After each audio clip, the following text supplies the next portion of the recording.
dua hal yang paling penting tentang sholat ini yang ditekankan dalam Al-Quran. Pertama, kenapa sholat begitu penting ditunaikan? Karena ia akan menjadi pembeda antara Khalik dengan makhluk. Jadi kalau kita ingin bedakan Tuhan dengan hamba, maka di antara titik penting perbedaannya, kata Allah langsung itu terletak pada aspek ibadah, khususnya sholat. Karena itu ketika Nabi Musa alaihi salam berkenan kemudian langsung diperintahkan oleh Allah sehingga disebut dengan kalimullah yang diajak bicara dan diperkenalkan tentang esensi ketuhanan Allah, maka disebutkan perintah langsung oleh Allah untuk menyembahnya dalam bentuk salat. Al-Quran surah ke-20 Taha ayat ke-14. Kata Allah, innani anallahu la ilaha illa ana fa'budni wa aqimis salata li dzikri. Ya Musa, tidak ada Tuhan kata Allah selain saya. Ya maka jika engkau telah tahu saya Tuhan, bedanya Tuhan dengan makhluk, fa'budni, maka kewajiban engkau sebagai makhluk menyembah saya. Bagaimana caranya ya Allah, kata Musa? Kata Allah, wa aqimis salata, rahmatullah, wa aqimis salata li dzikri. Maka cara menyembahku itu adalah dengan salat. Karena itu semua nabi dan rasul, bahkan sebelum Nabi Muhammad SAW, diperintahkan oleh Allah untuk mengajak umatnya seluruhnya untuk sholat. Ya, Nabi Isa alaihissalam sholat. Anda buka Quran surah 19 Maryam ayat 31 sampai 33. Nabi Ismail alaihissalam, ya kakeknya Nabi ke-29, sholat. Bahkan meminta keluarganya sholat. Quran surah ke-19 ayat 55. Wa kana ya'muru ahlahu bis salat. Nabi Zakaria, saudaranya Imran, sholat. Quran surah ketiga, ya, ayat ke-38 sampai dengan 39. Ayat 39-nya tegas mengatakan, "Fanadathu malaika wa huwa qa'imun yusalli fil mihrab." Jadi kalau kita urutkan dari Nabi Muhammad SAW sampai Nabi Adam alaihissalam, semua menunaikan salat kepada Allah Subhanahu wa taala. Ya Muhammad bin Abdullah bin Abdul Muttalib bin Hashim bin Abdul Manaf bin Qusay bin Murrah bin Kilab bin Ka'ab bin Ghalib bin Fihir bin Malik bin Nadar bin Kinana bin Khuzaimah bin Mudrikah bin Ilyas bin Nizar bin Mudar bin Ma'ad bin Adnan bin Addi bin Adri bin Muqawwam bin Nagur bin Tarikh bin Ya'rub bin Yasjub bin Nabit bin Ismail alaihissalam bin Ibrahim alaihissalam bin Azar atau bin Nahur bin Abir bin Kinan bin Arfakhshad bin Sam bin Nuh alaihissalam bin Mihlail Matushala bin Kinan bin Anwas bin Thith bin Adam alaihissalam. Dari Nabi Muhammad SAW sampai Nabi Adam semua salat. Coba ulangi. Nanti dalil singkatnya dari Quran surah keempat ayat 163 paling kiri sebelah atas di mushaf. Inna auhayna ilaika kama auhayna ila Nuhin wan nabiyyin min ba'di. Muhammad, apa yang kami telah wahyukan kepadamu sudah pernah pula kami sampaikan kepada Nuh alaihissalam dan nabi-nabi setelahnya. Kenapa tidak disebutkan Adam sebelumnya? Karena Adam itu nabi bukan rasul. Nabi diberikan risalah untuk pribadi dan kalangan dekatnya, rasul diberikan risalah tugas untuk mengajak umat. Kenapa Nabi Adam bukan rasul? Karena zaman Nabi Adam belum ada umat. Siapa yang mau diajak? Ya? Ini bagian pertama. Jadi kalau kita hari ini masih mendapat kesempatan sholat, alhamdulillah, ini artinya sampai hari ini kita masih benar-benar manusia. Kan kalau ada orang yang kemudian tidak mau beribadah apalagi sholat, terkhusus ketika dia beriman, maka penting dipertanyakan, masihkah ada iman dalam dirinya? Karena itu kata Allah dalam Al-Quran, surah ke-8 ayat yang kedua, aku akan perdengarkan namaku, sehingga ketika disebutkan itu, kita bisa menguji adakah getaran iman dalam jiwa kita. Quran surah 8 Al-Anfal ayat kedua. Innamal mu'minuna alladzina idza dzukirallahu wajilat qulubuhum. Sungguh orang yang masih punya iman itu, kalau diperdengarkan nama Allah kepadanya, akan ada getaran dalam jiwanya. Karena itu setiap hari 5 kali diperdengarkan nama Allah. Untuk menguji di jiwa kita masih ada iman tidak? Bahkan dari bangun tidur, bayangkan waktunya dibagi sempurna persis. Dari mulai subuh baru bangun, menjelang ke siang, mau berakhir siang ke sore, sore pindah ke maghrib, hilang kemudian muncul gelap malam. 5 kali persis dibagi waktu. Diperdengarkan untuk menguji. Kira-kira setelah subuh siang masih ada nggak iman? Sore masih ada nggak? Ya Allahu Akbar, Allahu Akbar. Karena itu kalau iman masih ada melekat di jiwa kita, demi Allah saya katakan, begitu kita mendengar suara azan, pasti hati kita akan mengatakan, Allahu Akbar, Allahu Akbar. Wih, sudah azannya. Pernah begitu? Ya, walaupun mungkin setelah selesai la ilaha illallah baru adzan, belum qomat. Ya, itu normal, gak apa-apa. Yang penting iman masih ada. Nah, ini menunjukkan ada getaran dalam jiwa. Satu itu. Yang kedua, ini yang jarang dimanfaatkan teman-teman. Jadi seringkali sholat dimaknai pada ibadah formal bagian pertama saja. Adapun yang keduanya, ini yang jarang digali. Padahal sekali saja dalam sehari, itu 5 kali Allah menunggu kita. Ternyata sholat itu satu-satunya wasilah ibadah yang disebutkan dalam Al-Quran untuk langsung memohonkan semua kebutuhan yang kita rasakan. Bahkan sebelum kita diminta sholat, itu kalimat pertamanya bukan ibadahnya. Kata Allah, kau punya masalah apa? Sedang butuh apa? Sedang punya problem apa? Buka Quran surah kedua Al-Baqarah ayat ke-45 sampai 46. Paling kanan pertengahan di usad. Wasta'inu bis-sabri was-salah. Perhatikan kalimatnya, indah sekali. Ya Allah menempatkan sholatnya bagian kedua. Kata Allah, wasta'inu, hei hambaku, jika kalian punya persoalan dalam kehidupan, maka, perhatikan kalimatnya baik-baik, wasta'inu, mintakan solusinya kepadaku. Jadi kalau sedang punya masalah, bukan bikin status, gak akan selesai. Sedang eksplorasi minyak, gak keluar-keluar, bikin status. Duh, susah sekali yang ngebornya. Gak akan selesai. Jalan macet, bikin status. Jakarta macet, ya gak akan selesai. Ya, apa yang harus dilakukan? Kata Allah, jika anda beriman kepadaku, yakin denganku, maka wasta'inu, punya persoalan, minta kepada Allah. Caranya bagaimana? Satu, bisabri, terima dulu masalah itu, jangan dikeluhkan. Kaidah lain muncul, karena mustahil saya akan titipkan persoalan kalau tidak anda mampu mengatasinya. Kaidah Quran surah kedua ayat 286, kita hafal ayatnya. La yukallifullahu nafsan illa usaha. Perhatikan kaidahnya. Allah tidak mungkin menguji seorang hamba di luar batas kemampuannya. Jadi kalau kita sedang punya ujian, di rumah kah, pekerjaan kah, kehidupan sosial kah, sebesar apapun ujian itu, kata Allah, memang karena anda yang sanggup. Kalau nggak sanggup gak akan diuji. Di ujian itu berbanding lurus dengan kemampuan. Mustahil seorang hamba diuji di luar batas kemampuannya. Jadi kalau anda sekarang pun sedang punya masalah sebesar apapun, kata Allah, memang cuma kamu yang sanggup, yang lain tidak. Maka jangan mengeluh. Jangan anda katakan, ya Allah, why me? Kenapa saya? Kata Allah, why not? Memang kamu yang mampu. Yang lain tidak. Nah, ketika anda bisa menerima itu dengan sabar, baru datang kalimat kedua. Wassalah. Kemudian datang tunaikan sholat dan mintakan solusi kepadaku lewat sholat. Ya, sedikit ya. Lihat sini. Saya berikan sedikit uraian Al-Quran. Saya boleh menulis ini? Boleh ya? Ibu, maaf, agak jauh. Ibu kelihatan ini? Oh, belum saya tulis. Bagaimana bisa kelihatan? Luar biasa. Cuma di Pertamina, belum ditulis udah kelihatan. Maaf, lihat sini, wasta'inu. Baik, ya. Saya ingin sedikit sekali. Ini redaksi Quran itu indah sekali diksinya. Wasta'inu. Lihat sini. Kata Allah, jika anda punya persoalan dalam hidup, maka mintakan solusi. Terima dulu masalahnya dengan sabar, karena kita dipercaya oleh Allah. Gini, cara memahaminya. Allah aja percaya dengan kita. Masa kita nggak percaya diri? Allah yakin dengan kita, kita mampu. Masa kita nggak yakin? Terima dengan sabar. Kemudian wassalah, mintakan solusinya lewat salat. Kata perintahnya dibuka dengan kalimat wasta'inu.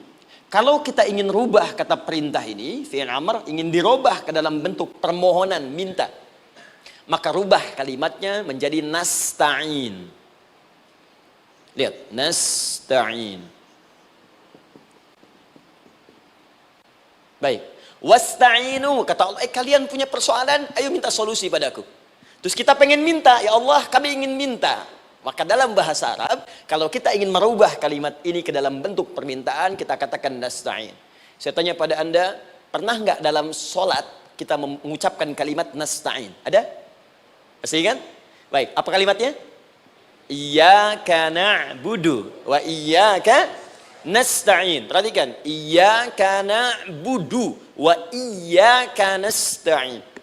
Iyyaka na'budu, iyyaka, ya Allah, engkau perintahkan aku untuk ibadah. Maka sekarang aku ibadah, sholat. Hanya kepadamu saja. Kan kata Allah, kamu sholat. Terus kita katakan, iyyaka na'budu. Sekarang kami sholat, ya Allah. Nama lain sholat itu ibadah. Kalau kita ibadah, na'budu. Dari mana tahunya nama lain salat ibadah? Quran surah ke-20 ayat ke-14. Fa'budni wa aqimis salata li dzikri. Ibadah kepadaku caranya salat. Maka saat salat kita katakan iyyaka na'budu. Ya Allah, Engkau perintahkan aku untuk ibadah, sekarang aku ibadah. Wa iyyaka nasta'in. Dan sekarang aku sedang punya persoalan ya Allah.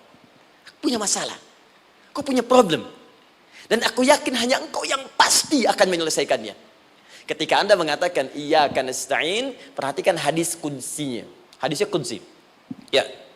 Al-Imam Al-Bukhari meriwayatkan, Imam Muslim meriwayatkan, An-Nasa'i meriwayatkan dari sahabat Abu Hurairah radhiyallahu taala anhu. Ada lagi yang dari sahabatnya Anas bin Malik. Perhatikan kalimatnya. Idza qala al-'abdu iyyaka na'budu wa iyyaka nasta'in, jika hambaku dalam salatnya benar membacanya, benar dari awal salatnya sampai dengan kalimat iyyaka na'budu wa iyyaka nasta'in, ya Allah, sekarang aku ibadah kepadamu dan sekarang aku punya persoalan. Aku mohonkan solusinya darimu. Kata Allah, hadza baini wa baina 'abdi. Ini perjanjian antara aku dengan hambaku. Wali 'abdi. Hadisnya qudsi. Wali 'abdi, kalau hambaku benar salatnya sampai kalimat ini, masa'alah. Apapun yang dia minta sekarang, aku akan kabulkan. Aku akan kabulkan. Pertanyaan saya, berapa di antara kita yang sholat sampai detik ini, ribuan kali ruku dan sujud, yang memanfaatkan momentum ini untuk memohon? Siapa di antara kita yang ketika sholat memohon kepada Allah solusi? Jangan-jangan selama ini sholat itu hanya menjadi formalitas saja. Takbir, ruku, sujud, salam, selesai. Takbir, ruku, sujud, salam, selesai. Padahal Allah sudah menunggu hambaku, kamu itu punya masalah apa? Makanya setiap waktu dibagi 5 supaya hidup kita ringan. Subuh ke zuhur punya masalah, zuhur salat. Begitu kita mohon, tuntas masalah itu. Zuhur ke asar punya persoalan, asar salat. Dijawab oleh Allah, tuntas persoalan itu. Karena itu semua nabi dan rasul, bahkan orang soleh, ketika punya persoalan dalam hidupnya, even itu hanya menulis karya ilmiah, maka mereka akan memulai dengan sholat dan minta kepada Allah Subhanahu Wa Taala. Teman-teman kenal Nabi Zakaria? Bagus. Baik, di sana belum tulis, sudah kelihatan. Sini kenal Nabi Zakaria, alhamdulillah. Tapi nggak apa-apa. Saya ke Sukabumi Pak, ada yang kenal Fir'aun. Kenal Fir'aun, kenal, bagus. Sukabumi hubun dunia, suka itu hubun, bumi itu dunia. Baik. Teman-teman, Nabi Zakaria itu diuji oleh Allah. Maaf, belum punya keturunan. Dan semua nabi punya ujian. Jadi jangankan kita, nabi aja yang jelas surganya punya ujian. Ya, Anda pernah sakit, Nabi Ayub sakitnya lebih parah dari kita. Ya, Anda di keluarga belum ada keturunan, Nabi Zakaria pernah lebih daripada kita. Sampai rambutnya memutih, fisiknya sudah letih, dan menurut medis, maaf sekali, istrinya divonis tidak mungkin punya keturunan, monofus dan mandul, mustahil. Secara klinis gak mungkin, secara medis tidak mungkin. Maka Allah tunjukkan satu isyarat yang sangat luar biasa. Jika Anda mendapati situasi makhluk mengatakan ini mustahil dan sudah angkat tangan, ini tanda pertama dari Allah, langsung tinggalkan pendapat manusia, langsung memohon kepada Allah. Maka turunlah beritanya di Quran surah ketiga Ali Imran ayat 38 sampai 39. Paling kanan sebelah atas di mushaf. Sekarang perhatikan kalimatnya, saya mau sambungkan dengan Al-Fatihah tadi.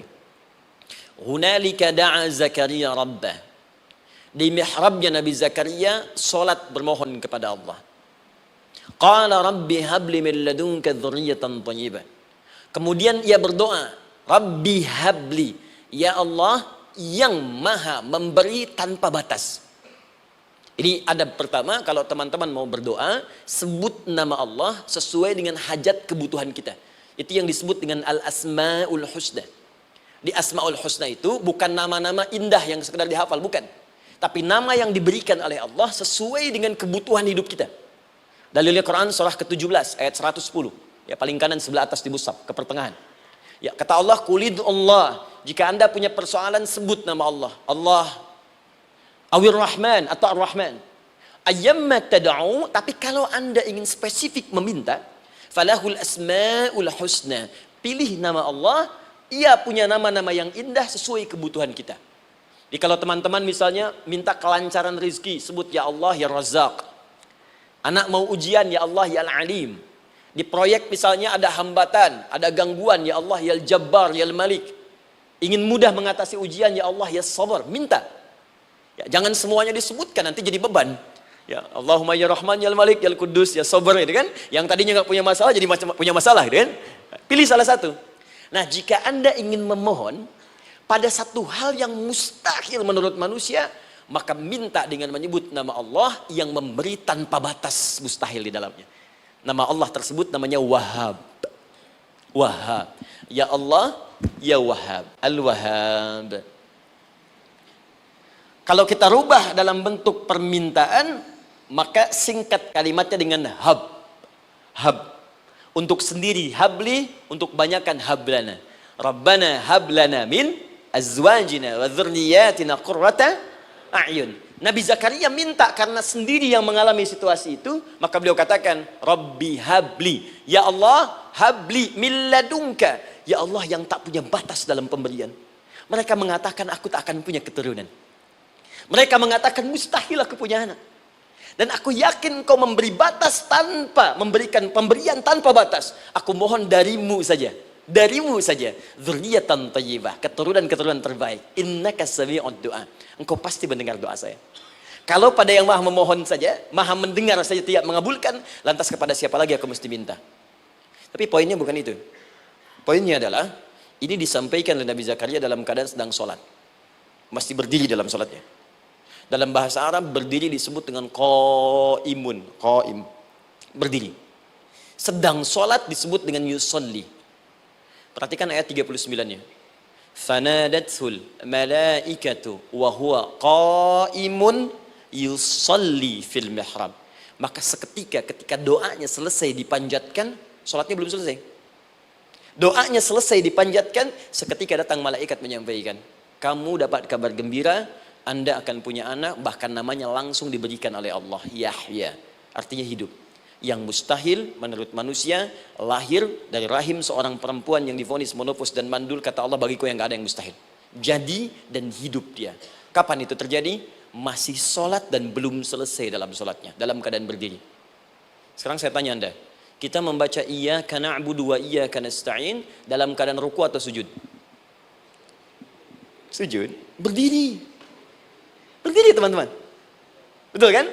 Dalam keadaan berdiri saat baca Al-Fatihah. Iyyaka na'budu wa saat kita mengatakan wa iyyaka nasta'in, Allah balik bertanya, apa yang kamu butuhkan? Nabi Zakaria itu sholat dulu baru minta. Kita umat Nabi Muhammad karena keutamaan nabinya, sebelum sholat dah ditunggu. Butuh apa? Mau minta apa? Karena itu saya ingin katakan, ayo manfaatkan momentum sholat ini. Jangan sekedar kita kemudian tunaikan formalitas, tapi kita tidak mendapatkan keuntungannya. Ayo, semuanya. Dari mulai takbir sudah ada doa. Ruku ada doa. Bahkan sujud kita bisa perbanyak dalam bahasa hati kita untuk memohon kepada Allah Subhanahu Wa Taala. Jelas sampai di sini? Baik. Mudah-mudahan insya Allah doa kita dikabulkan oleh Allah Subhanahu Wa Taala.